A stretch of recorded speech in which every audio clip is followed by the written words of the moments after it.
Hello, everyone, and welcome to a very special episode here on Tales from the Wandering Scribe. I'm your host, Gabriel Garcia. Many of you know me as the Wandering Scribe and the Wandering Quill. And today we are doing a very, very special episode. This has been something I've been wanting to do for a very long time, and I've been finally able to do it. Joining me on this incredible call is a group of incredibly talented authors, some of whom you may remember from their first ever author interviews here on the channel, and some who are making their official debut here on the show. These are incredible people, incredible authors. I've had a chance to look at their work to get an idea of who they are, and this is going to be an amazing episode. So, without further ado, I'm going to introduce all of my guests here on the show. Joining us on this incredible Authors Roundtable are authors Rei Marie, Olivia, Kathleen, Hayes, Gregg, and Gabriel Knight. Everybody, welcome to the show. Thanks for having us. Thank you for having us. Awesome. I am so excited to have all of you here on the show. So before we begin, I think it's time for a nice round of introductions. So Rei, we're going to start with you. Would you like to reintroduce yourself to our incredible viewers? I'm Rei Marie. I've been writing since I was 8, but didn't publish until 2025. I have 2 contemporary romance with some adventure in there. Books out, Refreshing and Love Appalachian Trail. I'm working on a sequel to Refreshing as well as a political dystopian. Nice. Love it. And Olivia, you are up. Hi, everyone. My name is Olivia Piervincenti. I am a recent high school graduate, fun fact about me. And I have 2 books published, both dystopian and psychological thrillers. They are both part of an ongoing series called the Experiment series. And yeah, if you want to learn more, my page is somewhere. Awesome. And before we go any further, Olivia, I do want to say now, just because you said that now puts you as possibly now the 3rd youngest author to appear on the show. That has been incredible. And if there's a way I can have you on the show for a special episode, we will talk on later, because I think it's going to be really good. And then next up, Kathleen, floor is yours.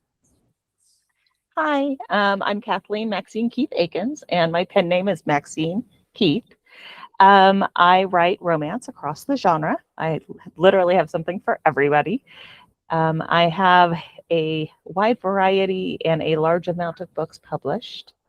I've been writing for a very long time and been at this whole gig for a while now. So. Nice. Very cool.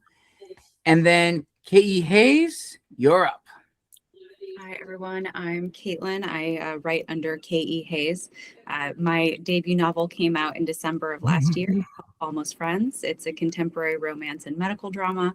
I had a lot of fun writing it. I am now in the process of marketing and looking for an agent. So that has been a bit more of a challenge than I thought it was going to be, but I had more fun writing the book than anything else. So this has been a great experience. Awesome. And Gregg, you are up. Hi, I am Gregg Chesterman. You can see my book behind me. I'm just a horrible promoter, aren't I? So there it is, Desert Winds. It is my debut novel. It came out the end of October last year. It is a murder mystery thriller set in the Coachella Valley. That's right, Southern California, where I lived for like 40 years. I retired and moved to Texas. Prior to that, I was in education, mainly community college and private education and church work as well. I have a master's degree, so I've done a lot of communicating and writing. So when I retired, I decided it's time to write the novel. So that's what I did. And I am working on a sequel now to it. Nice. Awesome. And finally, Gabriel, bring us home. Hello, my name is Gabby Knight, and I am the YA author of Mike in the Middle and All in Your Head. My first book, Mike, is a romance drama, teen drama book, and All in Your Head is a little more middle grade leaning, but it's a murder mystery about psychic detective and seventh grader Cass who thinks she has, maybe her powers aren't so real after she finds a body in the woods. And before that, I used to work as a journalist in print media out in Alex City and LaGrange, Georgia. I just love writing. My sister and I used to write crack Harry Potter fan fiction in high school. So Awesome. All righty. And all my viewers and listeners, I hope you're strapped in, because in this roundtable, myself and all these incredible authors are going to be talking about aspects of the writer's journey. So let's start with one topic, which I think all of us have a lot of thoughts on, and that is, of course, navigating the publishing and or self-publishing landscape, opportunities and pitfalls. So let's begin with the opening question. What are some of the main advantages for you guys when it comes to self-publishing compared to traditional publishing in terms of research or things you may have heard from the grapevine from other authors and writers in your own inner circles? All right. Okay. For me, it was just the freedom to write what I wanted to read. We don't have to put ourselves into a box. Nice. And then Olivia, and then Gabby. I definitely have to agree with, I just have to agree, because creative control is such a big thing in self-publishing. And I feel like in traditional publishing, you do not get that as much as you do whenever you have all your stuff kind of laid out in front of you, if that makes sense. All righty. Gabby, and then Greg. Oh, Gabby, you're muted. Just clowning around here on the computer. So just like everyone else was saying, there's some creative control, but then also too, when you self-publish, you're on your own timeline. It's a lot faster. Like, I have friends who are agented, but that still doesn't mean that, the Big Five has picked them up yet, or another, trad house has picked them up. And there's nothing wrong with that. We love the trad, it's your own journey, but it's going to take a lot longer. You have to have a lot more patience. Whereas, I get to live on my own timeline, being like, okay, I want to do this at this time, this at that time, this at this time, and so forth. So awesome. Greg, and then Hayes. Well, when I completed my novel, I thought, well, let me see if I can get a literary agent to pick it up, because the last thing I want to do is marketing. I have a degree in counseling, educational counseling, so I'm a touchy-feely guy. I do not want to have to sell or market or anything else, even though I'm plugging my book today. So I thought maybe I could get a literary agent to pick it up. So after contacting, 15, 20 different ones and getting no's, I decided I'm going to go ahead and self-publish. I have no clue as to creative control, what you have or what you don't have if you traditionally publish, because I didn't go that route. I do enjoy the fact that the story is mine 100%, and nobody can tell me what should happen or what shouldn't happen, what the characters do or what they shouldn't do. I like that freedom. And as I've investigated more on traditional versus independent publishing, I'm thinking I might not like giving that control up. So right now I am really enjoying the concept of being able to control everything that I create. Well said. K.E. and then Kathleen, sorry. So I did try and go the trad route to begin with. I have several friends that they are traditionally published authors, and they've all had very different experiences with that. All of them had to have an agent in order to query the big publishing houses. So that's step one. So that was where I went first. And I got a lot of feedback from agents that they really liked the book, but they didn't know how to market it because it didn't fit in one genre very well.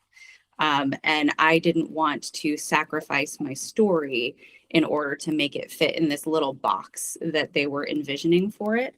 So it came back to a lot of what everyone else already said, the creative control, but also being kind of true to what I wanted to do with that book. And it didn't need to fit in a box, in my opinion. Absolutely, absolutely. Kathleen, and then Ray, you also raised your hand up as well. Okay. So when I started my journey, self-publishing wasn't a thing.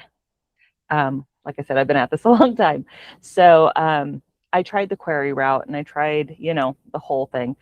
And I wasn't being picked up. And I realized it's because, one, I wasn't writing to market, but also I also had written several books following that, but they didn't follow the same kind of formula and even topic, genre specific. And so I kind of set it all off to the side. And when self-publishing came about and it became much easier to do myself, then I could take that jump into it. And I think that's something that a lot of newer authors have this great opportunity, because we don't have to write to formula or to trope, and we don't have to fit in a little box. But you can also explore outside of that initial genre or trope or whatever, where with traditional publishing, once you get kind of pigeonholed, you're stuck. So I think that's really helpful for a lot of the new authors coming up is, if you're trying to do the traditional route, that's awesome, go for it. But if it doesn't work for you, it's okay, because you've got other options. Very true, very true. And Ray, you also raised your hand as well.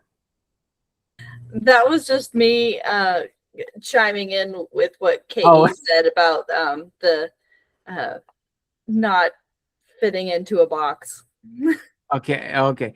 And all of you are absolutely correct. And when I actually went into the self-publishing route, I actually didn't know anything about the industry. I didn't do as much research as I'm currently doing now. And I think I've said this on a few interviews, but as I was publishing my first book, The Gathering, I submitted to a publishing agent and I almost got scammed. I did not know it was a vanity publishing company, which do exist. And I almost lost all the rights to my story. But thankfully, I did not. I went the direction of indie, and I'm the better for it. Has it been easy? Absolutely not. It's a lot of out of pocket, which for a lot of us, that is a lot of managing our finances. And it's definitely a learning curve, because there is no official handbook of how to be an indie author. It's going to be different for all of us. Greg. I was just wondering, because you had traditional versus self-publishing, I was wondering if we were going to address hybrid publishing. That's actually a good question. That is a good question. And I think hybrid tends to get a bad rap, unfortunately.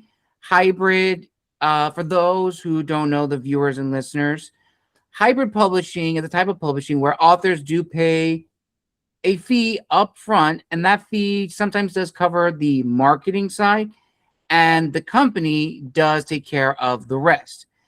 Now, unfortunately, hybrid publishing has been often paired with vanity publishing, because there are vanity publishers that are hybrid publishers. But there are some that are legitimate, that do work and do all of that. But, Greg, you do bring up a good point that hybrid publishing doesn't get a lot of recognition or doesn't get talked about as much. So I posed this question to you guys. When you guys were doing your research, did the topic of hybrid publishing come up, and what did you guys learn from it? So Greg, Ray, and Olivia. I felt like hybrid publishing was something that was equivalent to me doing a self-publishing, but I'm paying someone else to do it. So everything that I looked at, I was not happy with. And I just completely eliminated the whole hybrid because I'm paying for something I'm going to do myself anyway, is the way I thought. So I just didn't do it. And everything that I looked at, I felt like it was kind of a scam. Mm-hmm. So Absolutely. I didn't even consider hybrid publishing, and for those reasons. Okay. All right. Ray, how about you? The two issues that I had with two different hybrid publishers when I was going out trying to find agents and publishing houses and stuff like that, one of them ended up being a total scam, which kind of left me wary when I started talking to the second one, and I ended up not. I kind of cut it short because of it was really hard for me to trust again Mm, after being so close to being scammed with the first one. Like, yeah, no. Sorry to But interrupt I you. did Well, reach I out need to take a another quick break, group. but I'll be right back. okay. A group that I'm in, I reached out to them to say, hey, are these people legitimate? Have you ever worked with any of these? And that one of them said that they were wary of them as well. So I was like, no. Mm. All righty. All righty. Olivia and then KE. So from my experience, I was kind of like you, Gabriel, when you were mentioning, like I was not very educated either when I first started looking into self-publishing and seeing where my books would kind of fit, if for like trad or self or indie. And honestly, like during the research that I had, and even the stuff that I do now, like learning more, I honestly have not seen hybrid publishing as really an option. I honestly didn't really know much of his existence up until recently. So I think also it's an option that authors aren't really aware of, at least some of them. My experience is definitely different than some others, but I'm just saying like it's just not one that's, I think, promoted as much as trad or indie. Absolutely. Absolutely. KE, the floor is yours. So in my research, what I discovered is that it can be really helpful for authors who have a defined reader base already. So someone like Kathleen, who has a compendium of books that she's already published and have like loyal readers, that can help you because the numbers will be there and they'll be able to push to further afield stores. Like right now, my books are really only in local stores and anyone who's ordering through Ingram, and I have to push those myself. But a hybrid publishing model, that publisher would do a lot of that legwork for you. And with those numbers behind you, stores are usually more open to trying your books if they've never sold them before. So I do know that for authors who have kind of a career under their belt already, that it has been really helpful, especially for those who don't want to turn to traditional publishing later on with their fourth, fifth, sixth book, and would still like to have the control of indie publishing, but have that help with the distribution side. That's what my research told me anyway. Absolutely. All great answers. All great answers. And that kind of leads into the next question, which I think we did kind of touch on a little bit. And that is, the common pitfalls that a lot of authors do experience. So I'd like to hear from you guys, from your own experiences. What are common pitfalls self-published authors should be aware of? Okay, so we have Gabby, Ray, and KE. Ooh, so I think the first thing that it took me a while to see they were scams, but I would get on Instagram because that's where I mainly market my books since I have a younger audience. That's my one social media platform. Anyway, it would be like I would get a follow from this place called like Book World Lovers Forever, and then you follow them back, and it's like they have 12,000 followers, and then they DM me and be like, "Oh, I would love your book. It sounds so amazing. Like, would you like me to promote it?" And I go click on their page, and then it's like they have all these posts and they have all these followers, but then their posts only have like 5 likes, and like not really like comment. And like it took me forever to just stop following back these people because as soon as you follow them, they're gonna try and like scam you. And so it's not the biggest thing, but that was just definitely something that, I think everyone should be wary of is, you want to build a community and you want to do follow for follow, but you should be a little discerning when you can tell if it looks like it's AI. So. Absolutely. And who here has not gotten the email from a renowned book club that wants your book, or a renowned agent? I also had Stephen King message me a few days ago, but it's ridiculous. It absolutely is ridiculous. All right, Ray and then KE. Yeah, the scammers are pretty ridiculous. I've gotten to the point now where if they reach out to me, I'm gonna assume they're scamming. But as far as the general pitfalls of indie publishing, it's just everything is on us. The design, the marketing, the editing, whether you edit yourself, you have like friends that you pull in, like you have to arrange it, whether you pay for it or not, the outreach.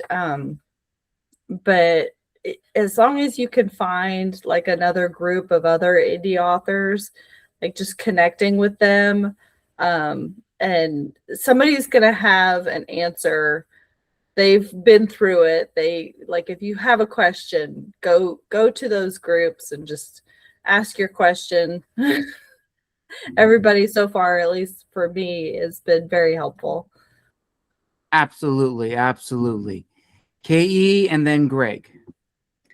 So I think there were two big lessons for me. The first was start marketing long before you've published. That was a bit of a surprise to me. I started about 6 months before my book came out, and I felt like I was so far behind. So definitely start marketing early. The second was there are all these people who are influencers online who will ask you to pay them in order to review your book. And that in and of itself is pretty gross. But what most indie authors don't know is if you pay someone for a review, Amazon, Barnes and Noble, they will all pull your book off the shelves, or literal and figurative. It is really, really, it's against all of their terms and conditions, and you will never be able to publish with them under that name again.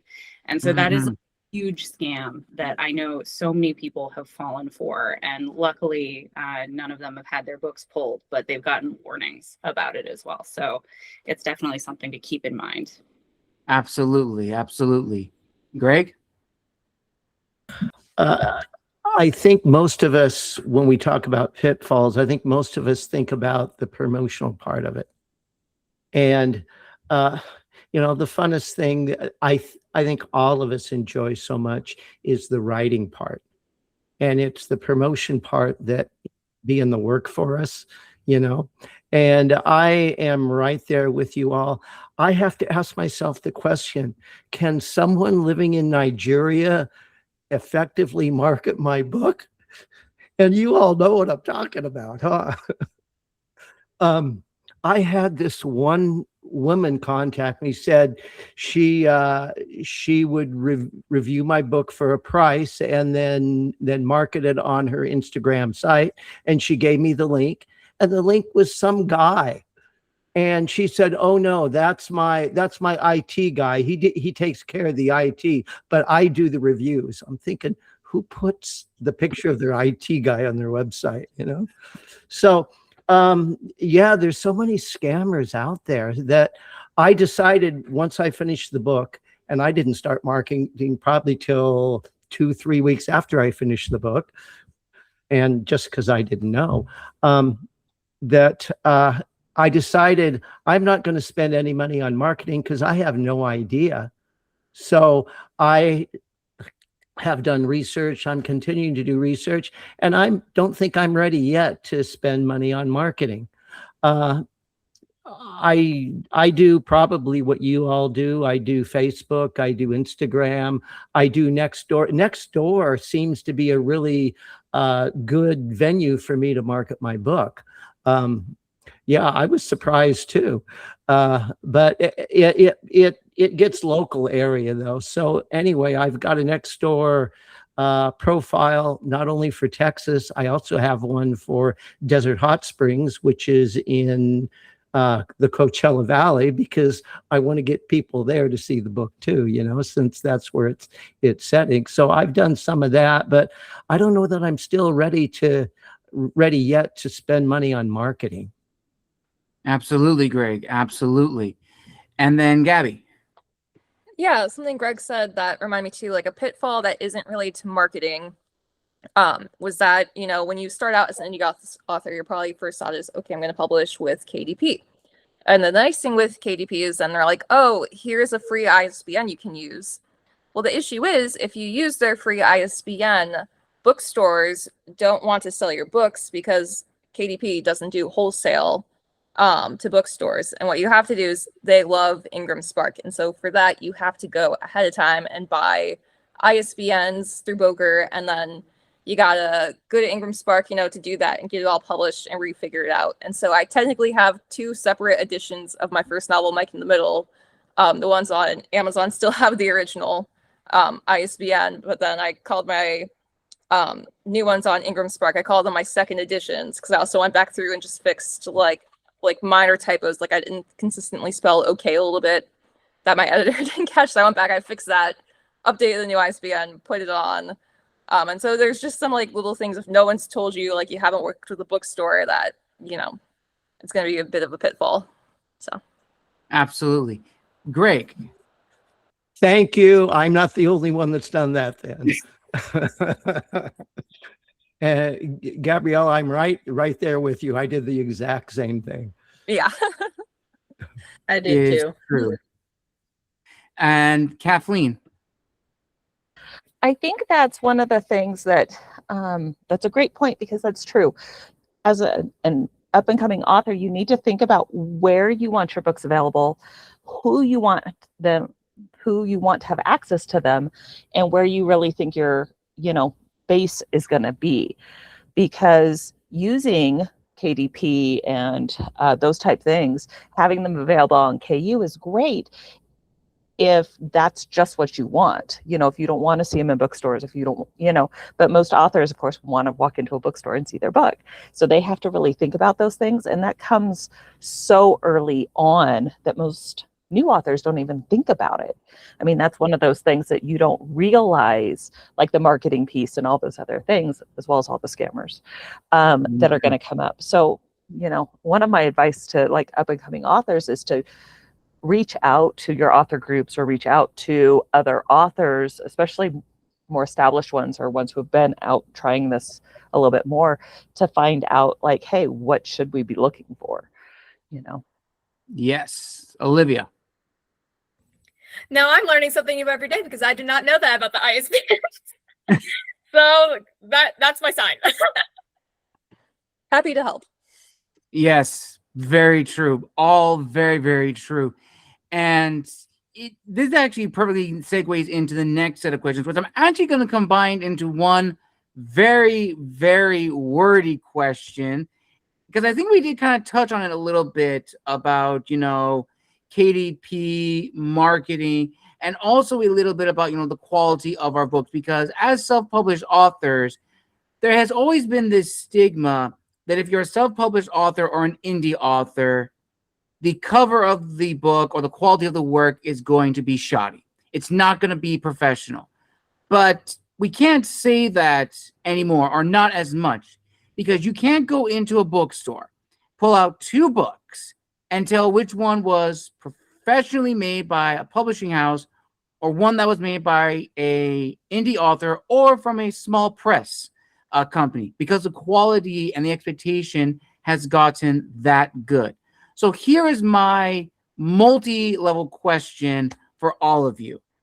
From your own experiences, how can authors effectively market their books, know what platform is the best to self-publish on, and ensuring high-quality books, whether that's looking with the best editor or finding a company or an artist that makes exquisite book covers, because there's a lot of options for us indie authors. But going back to the financial side, we have to plan our budgets accordingly. So Olivia, we'll start with you and then Gabby. So I think the biggest thing just with all of that is do your research, especially when trying to figure out, okay, where am I going to publish? How should I market this? Like definitely, even like a simple Google search is really enough to really just get like a small idea. Like you don't need to go through this whole in-depth, like, oh my gosh, like I need to compare this, this, and that. But when you're first starting out, like I would think definitely like try and find the best cost-effective things possible, especially since you don't know what's going to happen. You don't know if it's going to work out or not. And I think that is such a big thing, especially for indie authors, when trying to find where to publish and what to publish and, you know, how to get everything looking pretty and all of that. So I really think just the main thing to answer all of that, do your research, figure out what's best for you because every book is different. And, you know, do your research. Awesome. Gabby and then Ray. Yeah, so going off what Olivia said, do your research for your market, you know. So for me with Mike in the Middle, that was my first book. I was like, you know, I'm going to look into YA like covers, what markets to YA. I remember making like a Pinterest board for my, you know, YA covers before I found my cover artist on Fiverr. Again, I looked through different Fiverr artists to see like, okay, what would match up with this vision? You know, you got to look into like when you find an editor, be like, okay, do they, you know, for me, I was like, do they do like YA, contemporary? Would it be like a fantasy editor? Because, you know, you don't want someone who's not going to match your vision. You know, or not saying match your vision, but, you know, you want someone on your same style. And then to go to the budget, sometimes too, that's the hard part about indie publishing. And I don't want to upset anyone, but sometimes you just kind of have to be patient and wait for the money to pay for it. So I remember really wanting to publish Mike in the Middle in fall 2022, but my husband and I just didn't have the budget for it until, so for some context, my husband was an airman when we got married. And then he got out of the Air Force, same job he's doing now, but now as a civilian contractor. And then suddenly, you know, it was like, okay, we have the money now to like hire an editor, hire a cover artist, you know, because as much as you want to do it yourself, you always need a second pair of eyes. So I guess what I'm trying to say is, you know, make sure to vet people, like look into your market, you know, and you always want, as much as you love your book, you need someone else to see it too. You know what I mean? You don't want a little bit of that hubris. So. Absolutely. Absolutely. And this is not a sponsored piece. I'm just saying this from my own personal experience, and this is for everybody in the call. If there's like anyone who was like looking for like exquisite book covers, and I've said this numerous times, and again, not sponsored. This is not a sponsored thing, but get covers. The people who actually made my book covers are in my opinion, the go-to for all indie authors. They make exquisite covers on such a tight budget. It's absolutely insane. Again, not a sponsored thing. I just love working with them. They've never steered me wrong. And yeah, that's all I want to say. Ray and then Greg. It's definitely utilize what you have, your talents, your friends, but be nice. Ask questions.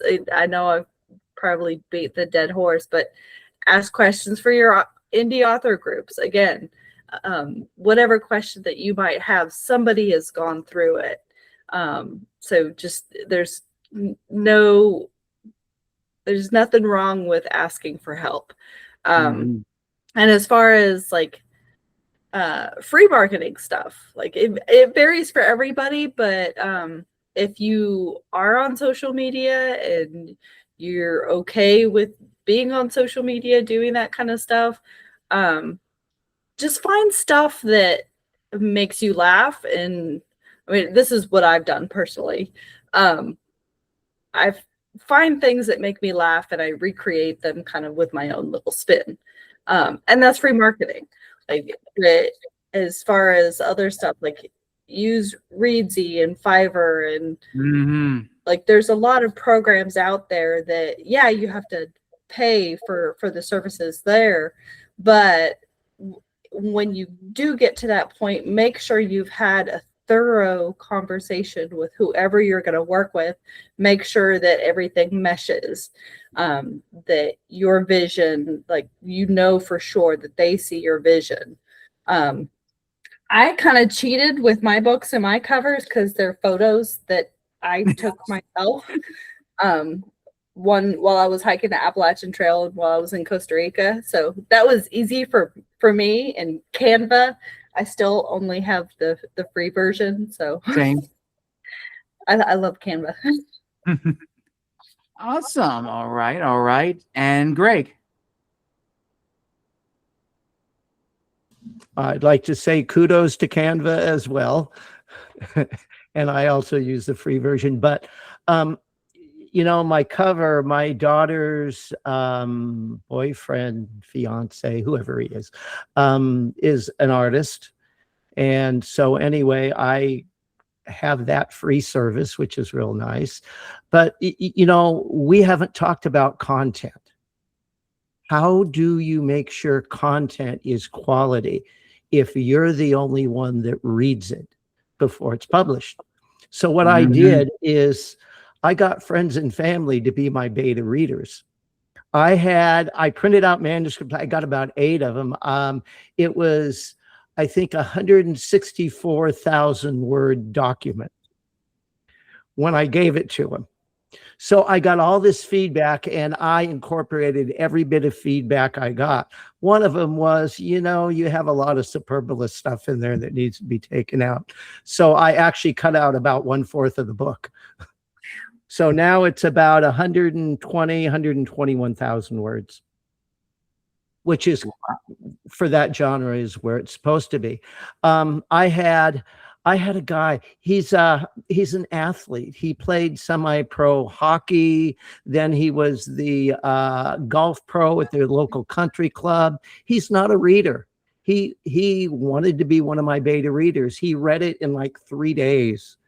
He liked it so much. So, but the feedback I got was important feedback to help me tweak the story to make it better for the reader, not for me, because all the things that they said I couldn't see because I was just had my own perspective. And so I was able to tweak all that. Now it took me a little while to do all the edits and rewrites, but I think that my beta readers did as much for me as if you hired an editor. Absolutely.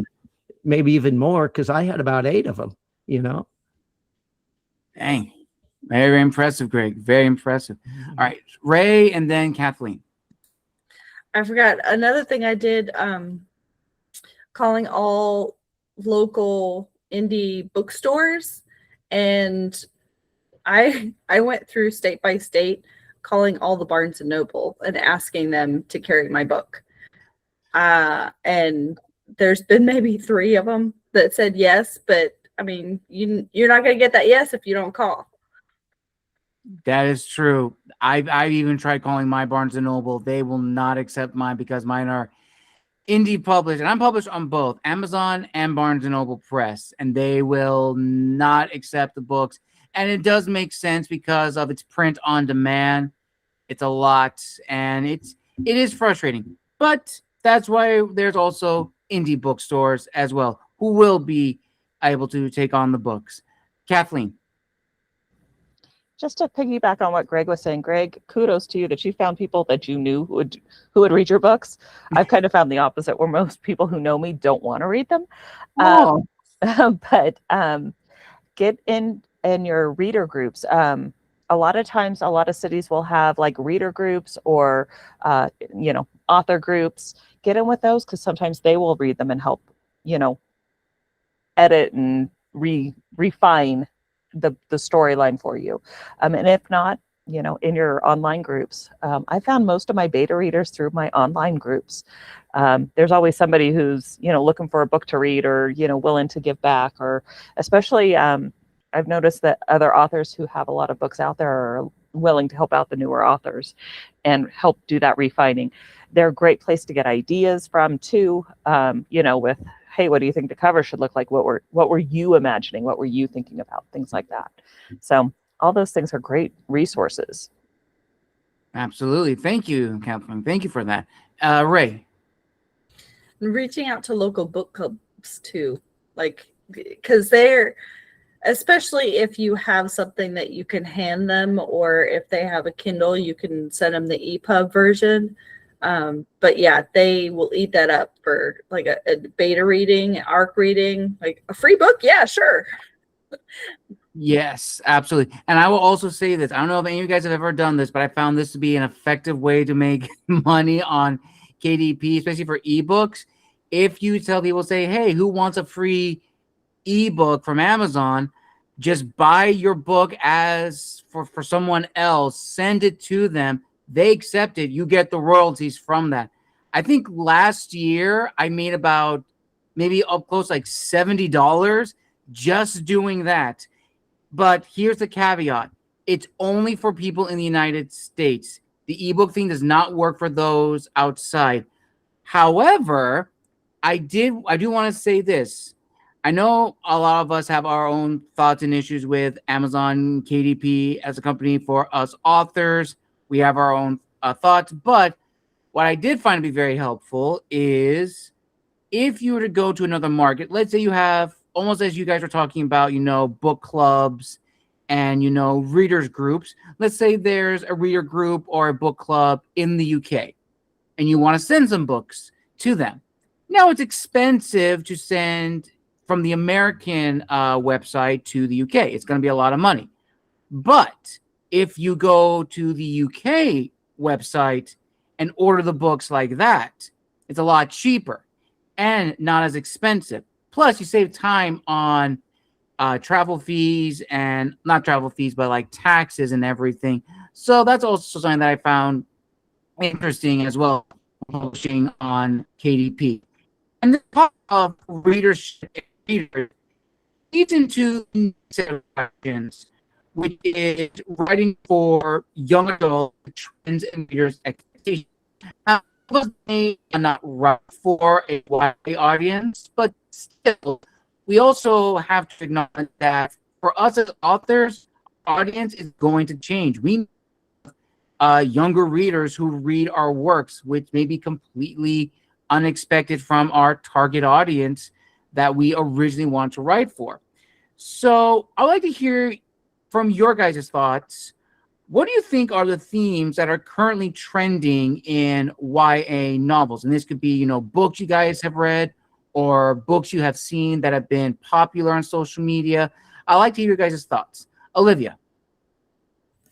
So I think a huge theme that I've seen among YA books and authors is definitely mental health, especially for teens, just so they can feel like they have a kind of like a place of belonging almost, and also like relate to a character. I've definitely seen that. And yeah, mental health as well, as I was saying before, because it's such a big thing in today's society now. So I feel like a lot of teens as well, like, oh, I can see myself in this character with anxiety, for example, and I can see how they work through it, and maybe I can work through it in this way and things like that. So I know I've definitely read a lot in the young adult genre. I used to write for the young adult genre until I realized my books are not young adult. So it's just a spectrum. But those are like belonging and mental health are like the two I think mostly show up. Absolutely. Now, this is not a question that's added onto the list, but this is something that I ask a lot of authors, especially those who write in the YA genre and readership.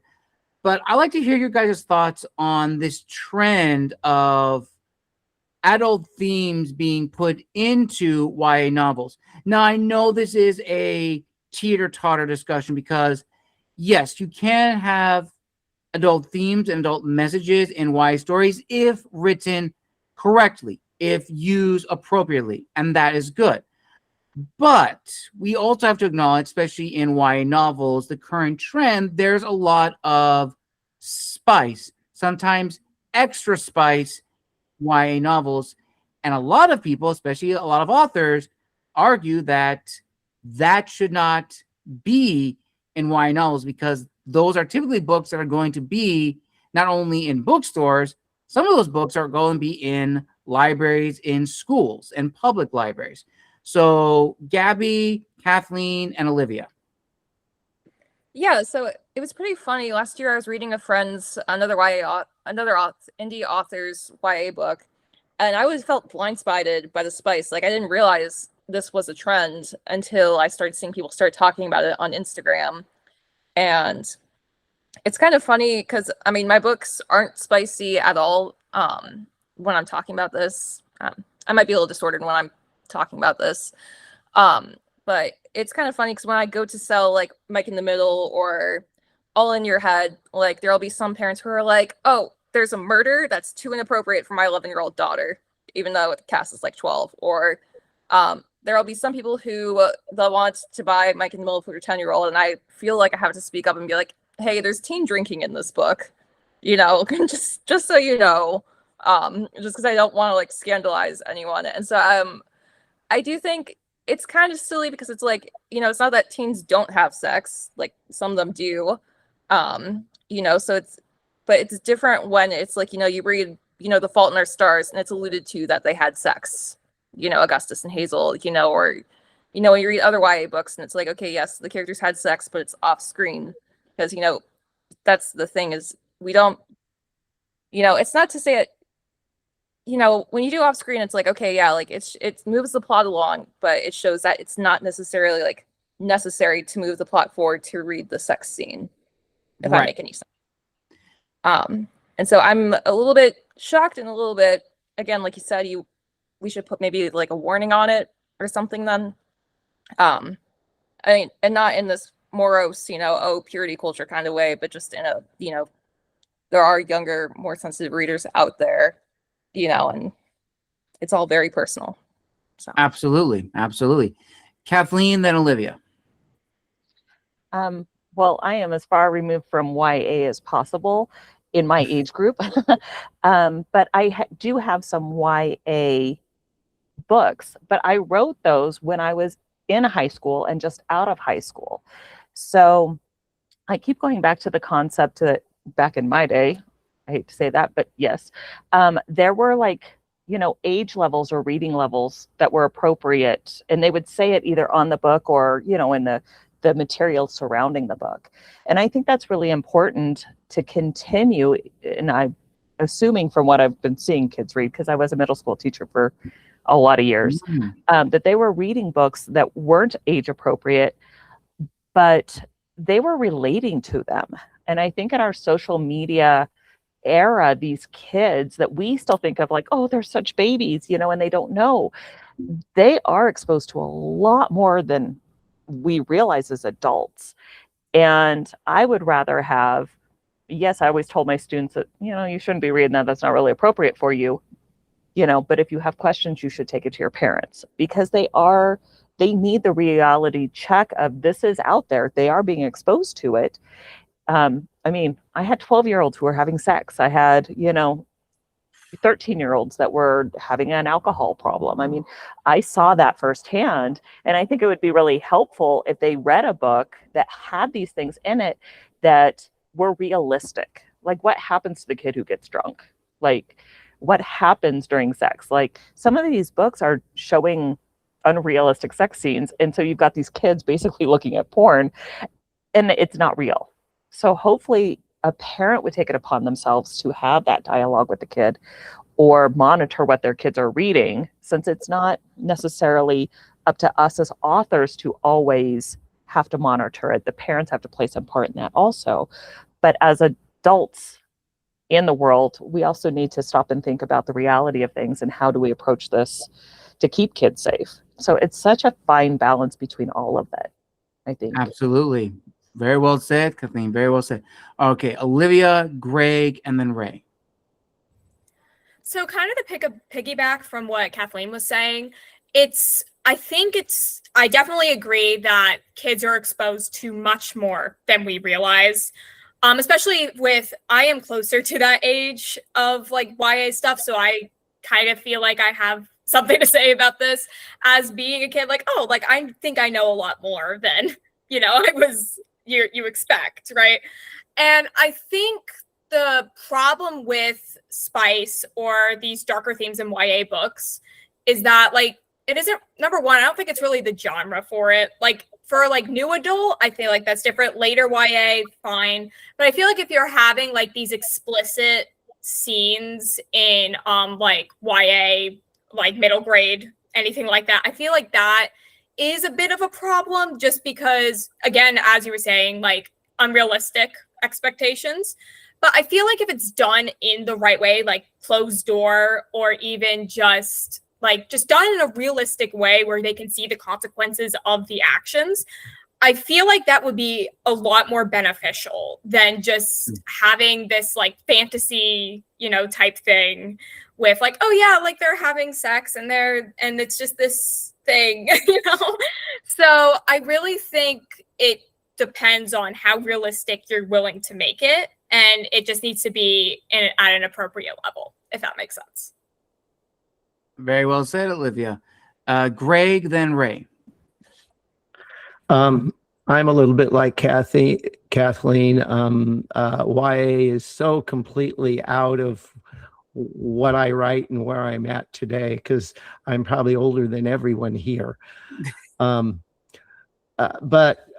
what I would like to inject is that when we write, we want it to reflect reality. We want it to the actions to be honest with the characters. And we want to write it in such a way that is consistent with the genre and the age group that we're writing to. I write a murder mystery thriller. I don't write romance novels, but in Desert Winds, there is a sex scene in there. And I wrote it I felt like, I hope I did it right, to be consistent with the fact that it's a murder mystery, consistent with the fact that it was the one of the bad guys in the book, and I just tried to make it consistent with all of that, so it reflected the characters and the reality of it. And I think when we write, we have to keep that in mind, that we want our writing to reflect reality. Absolutely. Ray. So I'm kind of a mix of opinion wise. I do feel that like adult content should be an adult like subject separate, but I mean, I was definitely one of those kids that in kindergarten, I was reading high school books. I was reading above my grade level. Mm-hmm. If you're mature and your parents are okay with that, great, fine, no problem.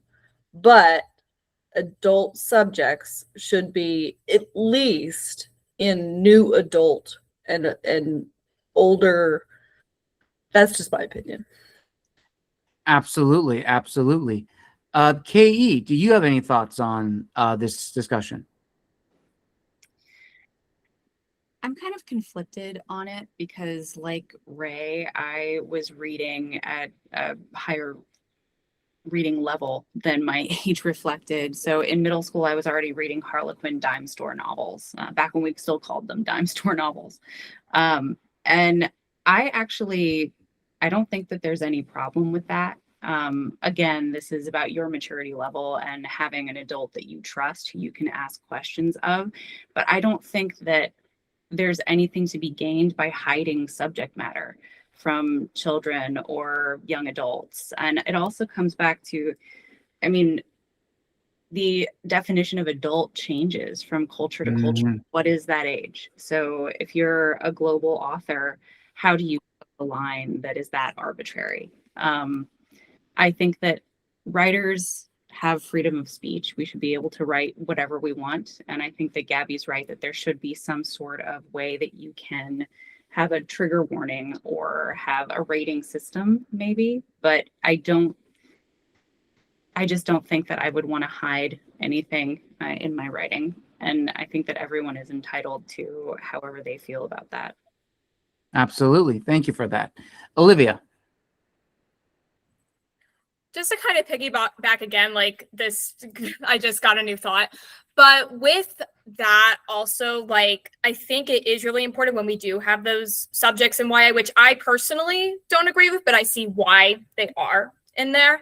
And I think it is, again, important to discuss the subject matter in books, especially with younger teens, with an adult like that they trust. I think it's important to go through it instead of just them finding out about certain things that they did not know about before from a book because the parents assumed it was fine or okay.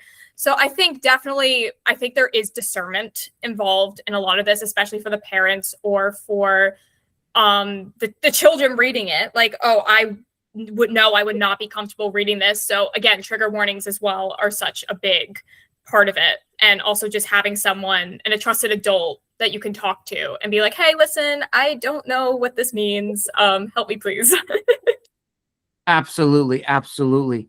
And before we get into the next set of questions, which again, they blend really beautifully together, I think as authors, we also need to push, the distinction between, YA books and middle grade books, because those are two very different things. And for viewers and listeners who are maybe confused by that, this is from what a fellow author who's been on the show who's told me, who writes middle grade. Middle grade books is specifically made for children. There's no adult themes. There's no adult subtext, no adult context in the book. It is predominantly made for children. YA, depending on the age that you are writing for, whether it's later middle school, maybe into high school for new adult, you do have some leeway with adding some grown-up themes and messages. But I think we need to, have that distinction that if you're going to write middle grade, you need to do research on what that entails. If you're writing for a YA, you need to do the research to understand the genre that you're writing in. Kathleen. Following up on that, or piggybacking on that, these things also change. So when I started writing, anything that was like middle school to high school was young adult. Like this new adult wasn't even a label.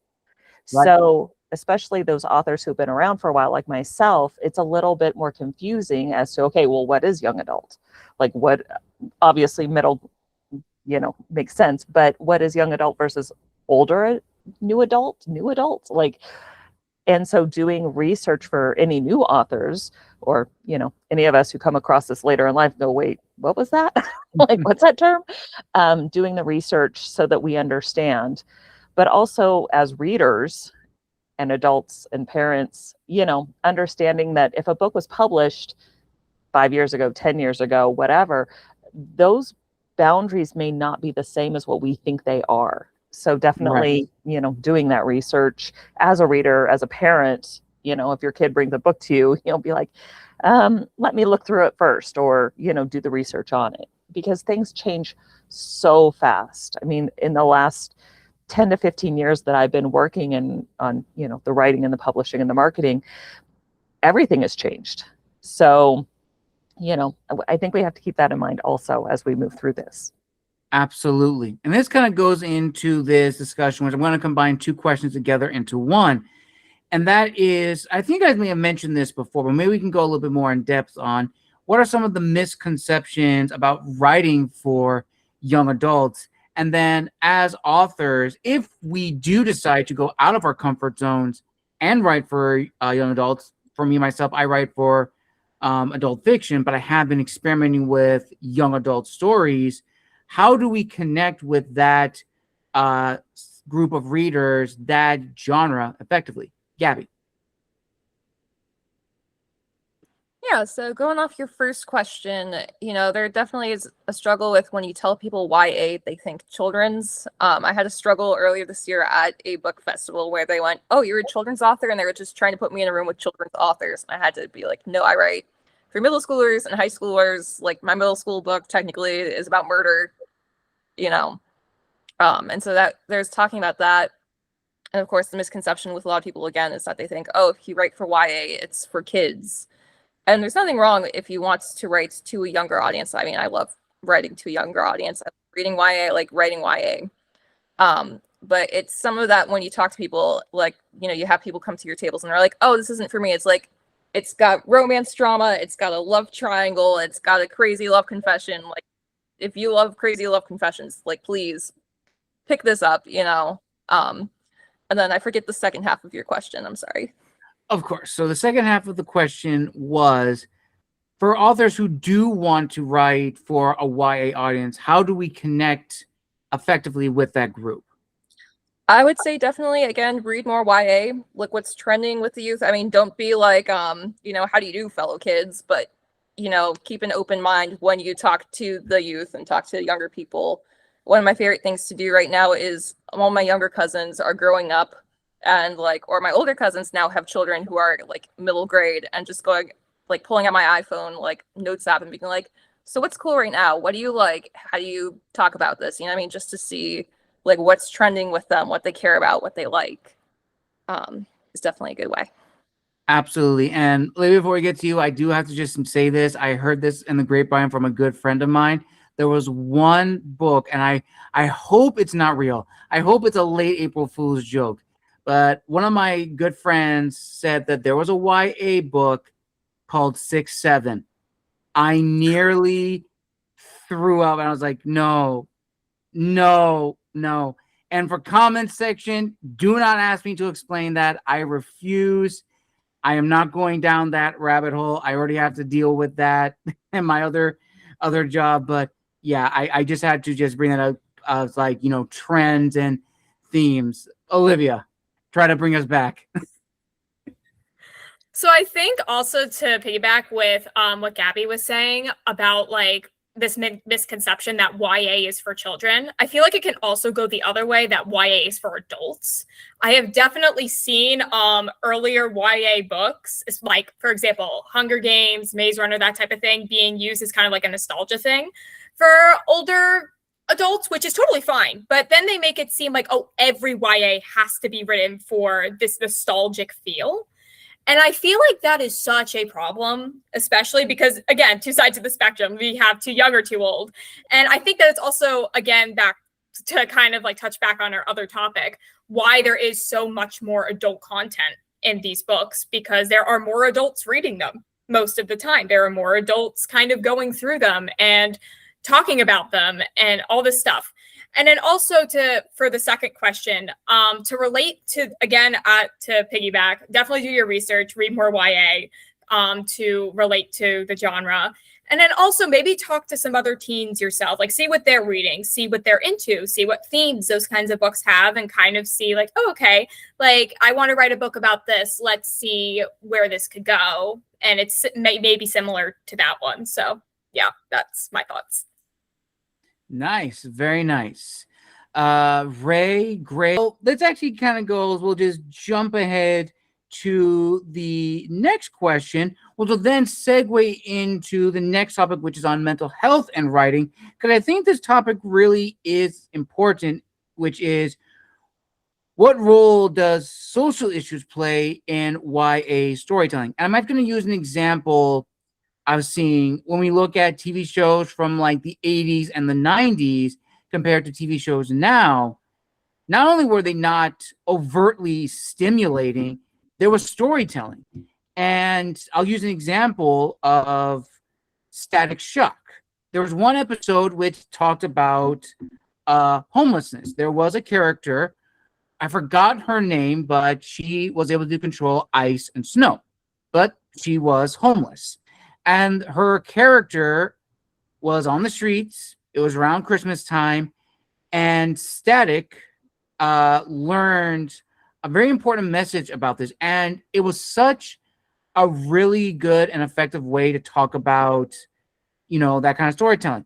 Justice League and Justice League Unlimited, the episodes with Solomon Grundy, where it talked about religion. Hawkgirl was not a very religious person. You could say that she was an atheist in a way, depending on the iterations, but that was such a neat way to not only talk about death, but also talk about religion as well.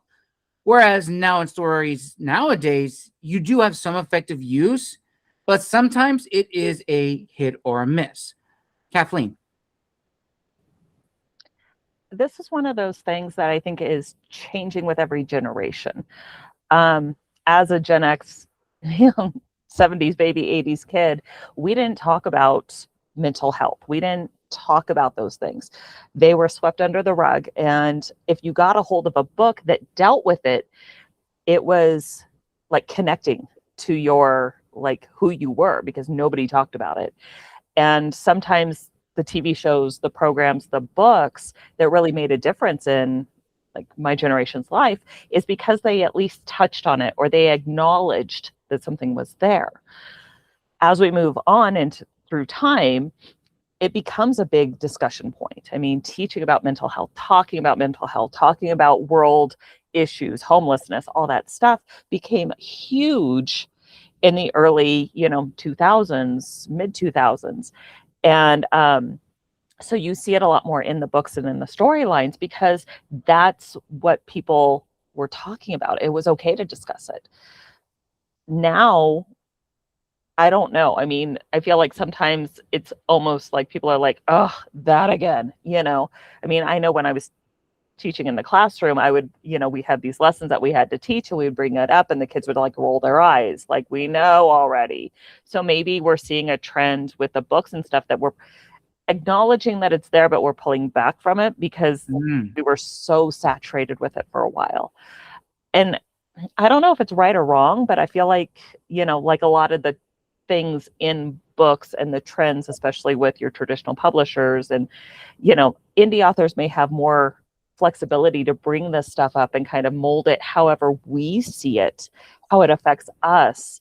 Yes. Where traditional publishers may be like, okay, the trend is trending away from this, so we need to dampen it a little bit. So at least that's my thoughts. Absolutely. Gabby, then Ray. Yeah, so it's funny you bring up TV and quality, and I feel like maybe it's hit or miss based on how on the nose some of these like shows are when they bring up the message. And when we just talk about TV quality too, and how you tell a story or how you get a message across, it can be more subtle or more on the nose. Like, you have me thinking about how in the 80s show Cheers, for example, they never depict like a drunk character driving home. They usually had it be like, the bartenders would drive Norm home at the end of the night. You know what I mean? And that with Mothers Against Drunk Driving help forms, all these drunk driving laws, And then talking about mental health now and how we portray it, a huge influence, I think, somewhat on my writing is the TV show Community, which is about a study group in a community college. They're all very different people, and they do different classes every year. And something that showrunner and show creator Dan Harmon does really well is he tells a story in a story. And so there's a really good season 2 episode where Abed is seeing the world, and you're seeing the world from his perspective as like a Rankin Bass, type of Christmas special. But really for Abed, he is honestly losing his mind because his mom sent him a Christmas card saying that she won't be able to come home this year because she has a new family. And so it's exploring that dynamic that makes the show good. And so when you're talking about, showing your messaging and showing how you write, I think it definitely is an art form in which we talk about, when you want to bring up social, political, deep messages, is like, okay, are you going to be on the nose? Are you going to be more subtle? Like, this is a huge thing with me with All in Your Head it's like, oh, is Cass actually psychic, or is it all in her head? Where was I going with this? I had a point with this. So, I think it's definitely just an art and a craft that you have to work on, because it can be done really well, or again, it's like these TV shows are just shoehorning in, having their characters give you the moral message at the end, like at the end of 80s cartoons, 90s cartoons, where they would have like He-Man telling you to recycle, and the more you know, knowledge is power. So. Absolutely. Ray. So I'm from the same generation as Kathleen, and growing up born in the 70s, growing up in the 80s. Like, everybody swept it under the rug, and I know there was a lot of people that still had a lot of trauma and carrying that into adulthood was really, really hard. So I, for one, am very grateful that it's finally okay to socially discuss these things and seeing it in books. There's definitely a common theme in all of my books of personal growth. And I love seeing that. So I definitely think that it's a good thing when people can talk about their issues, because you never know when somebody is going to have a similar perspective. And until you see that somebody else is going through it, it feels very isolating. And once you can get to the point where, oh, you're not alone, you can start moving forward. And I think that's important. Absolutely. Absolutely. And that kind of goes now into the big one, and that is mental health. Greg. Yeah. And this is also mental health. You know, when you read something or see something on TV that touches something deep inside you that you've had hidden, or it's a hurt that you've guarded, there is an effect that a metamorphosis that can take place. And we as writers, even though like we may write fiction, we still want to be able to present some truths. We still want to be able to have someone read what we've written, and for certain parts to touch their soul. We still want a little bit of that. It's not just simply for entertainment. There's still some nuggets of truth we bury in every one of our stories that hopefully somewhere along the line, someone will pick it up and read it, and it will touch them, and it'll help them, and it will help them grow. And so I think that when we put those types of nuggets of truth in our stories, that helps us through the trauma that we've experienced in the past, but it also will touch someone else and help someone else through the trauma that they may have experienced as well. Absolutely. Perfectly well said, Greg. And this now leads into probably, again, the biggest of the four, and that is mental health and writing, balancing creativity and an author's well-being. So all of us, when we have planned out our stories, you know, it takes a lot. It takes a lot. I know we've heard stories of authors knocking out a book in a month or two, and kudos for them. And, you know, for us as authors, we have had days where we've had writer's block, we've suffered with imposter syndrome, and there have been days where we have just experienced the blues for no reason, that we do not want to write. Sometimes we're working on a project that is a passion for us, that we've been wanting to tell the story for years, or it's a project that we started a long time ago, but when we revisit it many years later, that creative spark is not there anymore. We're not the same author we were when we started this. It's a lot. So I'd like to hear your guys' thoughts on how writers can maintain their mental health during the creative process. All right, Ray, we'll start with you, and then followed by Olivia. For me, I like, and I know I'm on the spectrum, so I do things a little bit differently than a lot of people, but take breaks, set an alarm if you need to, make sure you stay hydrated. I really push myself to do one silly thing that makes you laugh every day.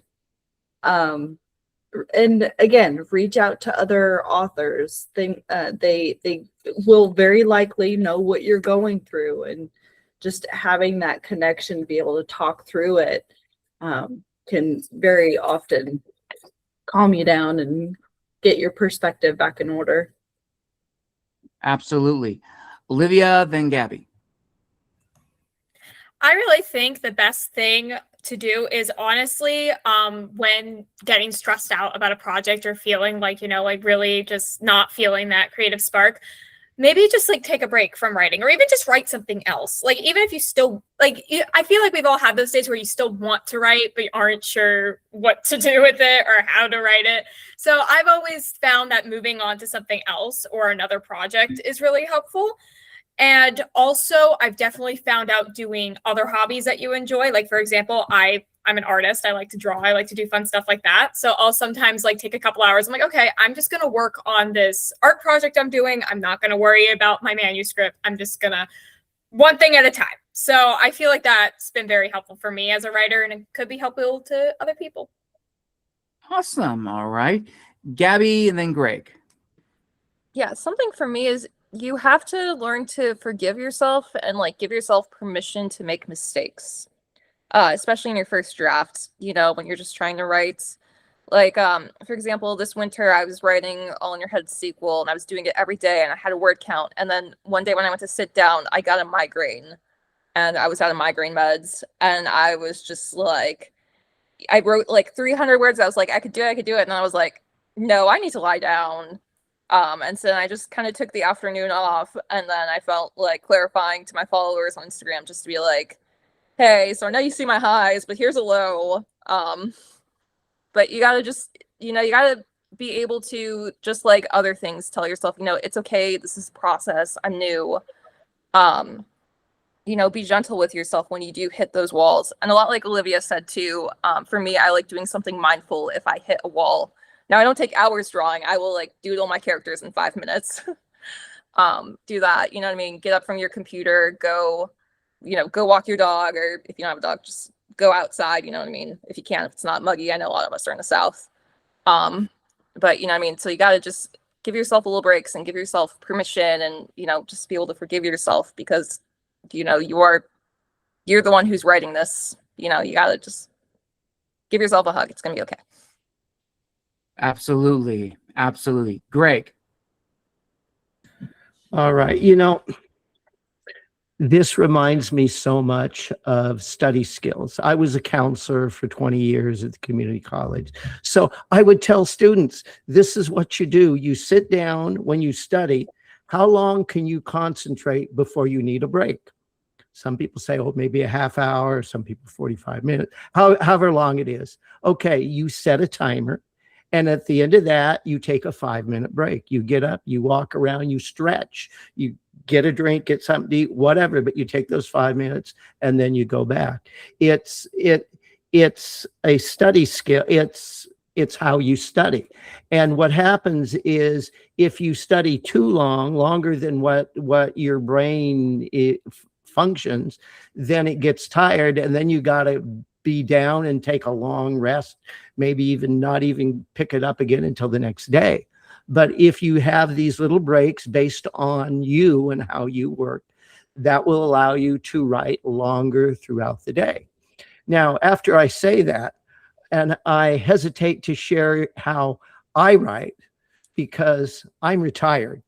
Okay. I get up at 5 a.m. because my dogs get me up. I have to walk them. Then I have some breakfast. Then I'll sit down and do a little bit of writing, or I'll go to the gym, and then I'll be tired after the gym, and maybe I'll come back and do some editing from stuff I've rewritten. But when I was working, I used to do murder mysteries, and I would write these murder mystery games, and then I would implement them at a local winery out here. So I would get up in the middle of the night because I was stuck on a plot element, and it would come to me in the middle of the night, and I would be up, and I would be at my computer typing it out because I didn't want to forget it, and I would put it in. And for those of you that write and work and you have day jobs, that's probably what you do. That's probably very familiar to you. I don't do that anymore. Well, once in a while I do still, but I usually don't because I'm retired. And I have decided that I don't want a clock or a calendar to hold me accountable for anything. So I'll write when I feel like writing, and I won't write when I don't feel like writing. And if I take a week off without writing a thing, that's what I'm going to do. Before I started writing my novel, I read a book on writing by Stephen King. I think it's called On Writing or About Writing. Some of you may have read it. After reading that, I decided I am not a writer, according to Stephen King. Stephen King, who is intensely OCD, says you must write at least 10 pages a day. Oh, that's not happening. I'll be lucky to write 10 pages in a week. But my process works for me. It's creative. Everything is fresh. And so if it takes me 2 years to write a book, it took me 2 years for the first one. It's going to be probably another 2 years to write the second one. I've got about 60 pages done right now, but it works for me. And if it works for me, I'm not changing it. I don't care what anyone else says. Yes, absolutely. Absolutely. And for me, I think I'm a little bit of OCD for me because I have to write every single day. I write like about at least 20 minutes a day at night. And I find it was not healthy. It absolutely was not healthy. And that was like my new time now. Back then, I had to write 45 minutes a day. Monday wrote, Tuesday read.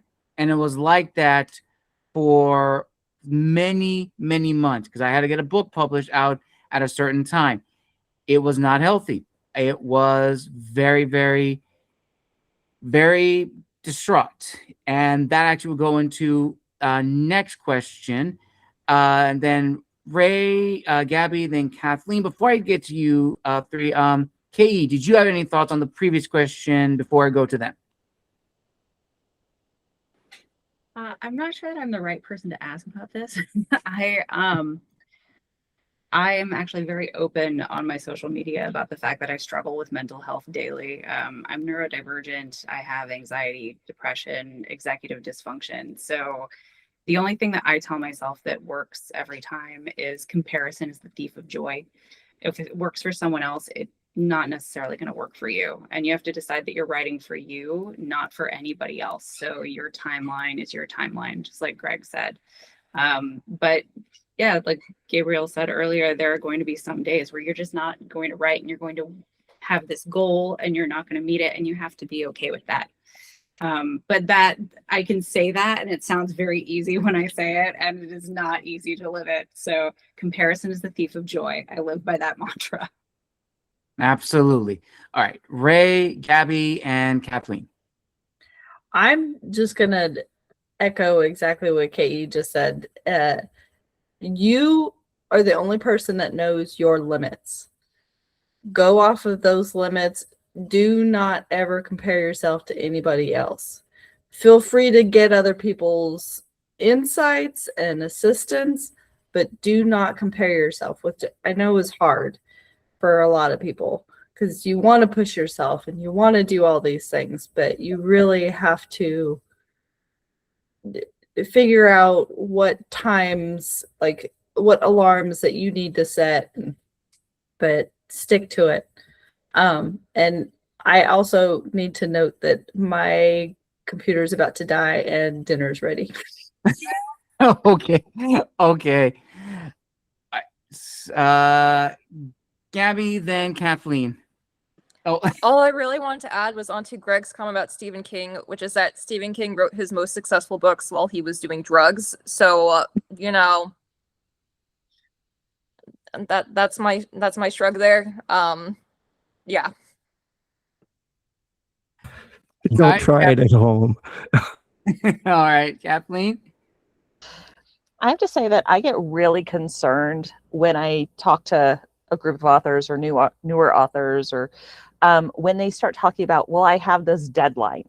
I'm like, first of all, why are you setting yourself a deadline? Like, I get that we all have a goal, but life happens. Like, and then they feel like, I talked to this one beautiful soul who was like, well, I didn't make, and devastated because she couldn't make her deadline. Her dad died. I was like, don't even worry about your damn deadline. Like, you worry about you and your health. Absolutely. And then I also cringe when I hear people say, well, I read this book about writing because, and I'm like, oh, but we are not all the same. And what works for one person does not work for everybody. When I started writing, I never wanted to be published. I did not plan to publish. I wrote most of my books thinking nobody would read them.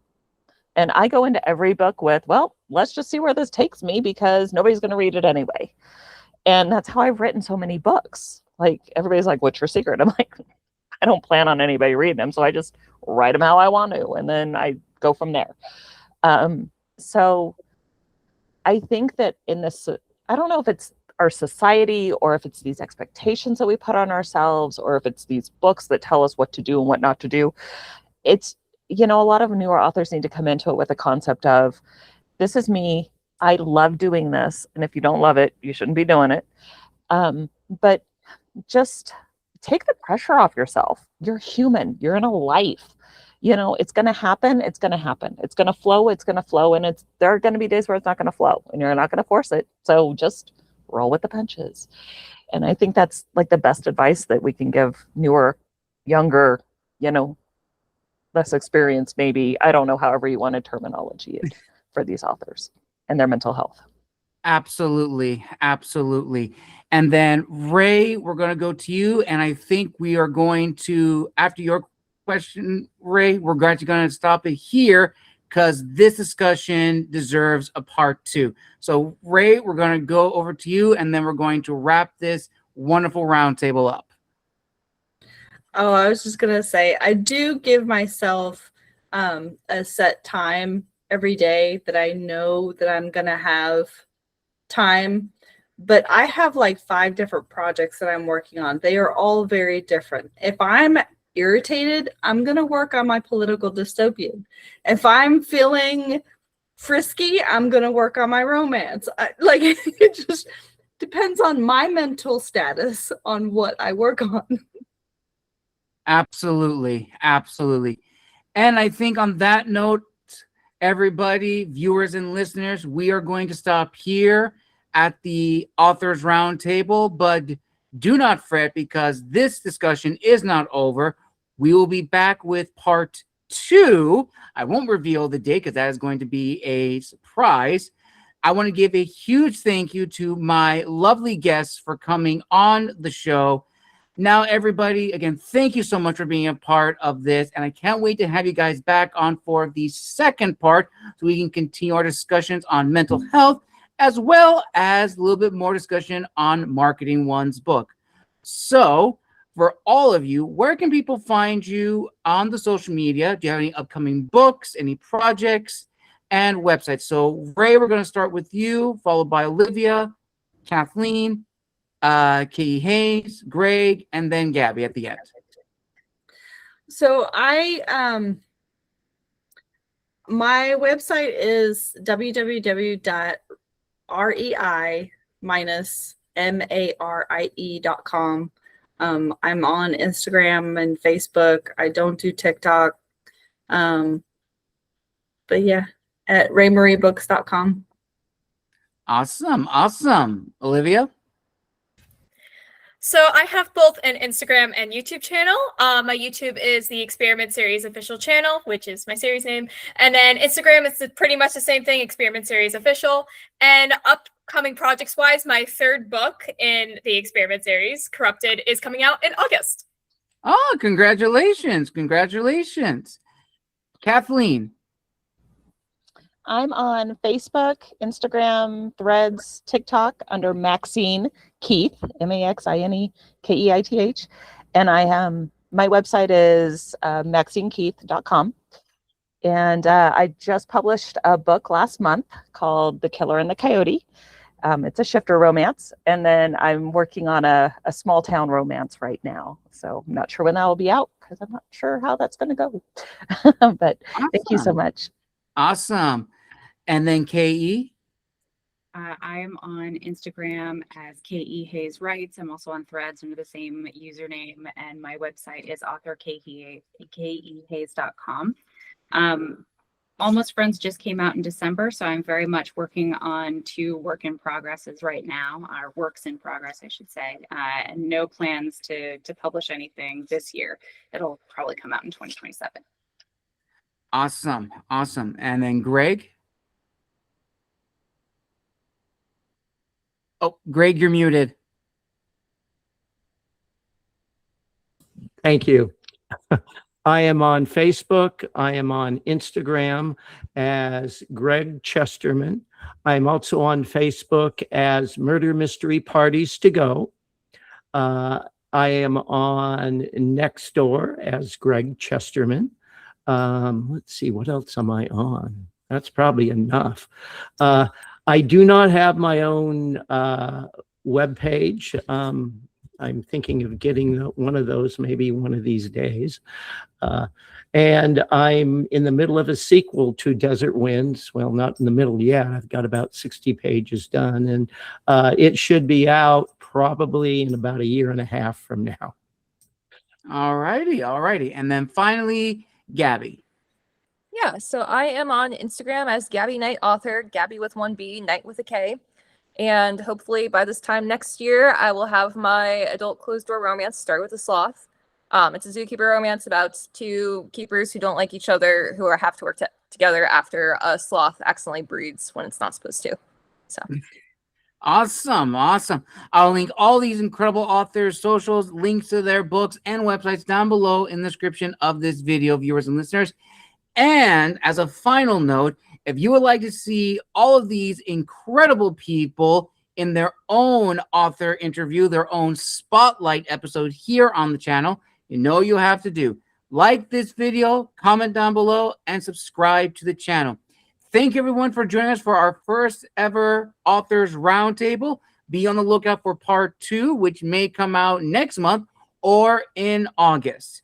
Until then, this has been the Wandering Scribe and the Wandering Quill, signing out. Wishing you all a wonderful day wherever you are in the world, and be on the lookout for the final episode for the month of June coming out later today. Until then, have a wonderful day, everybody.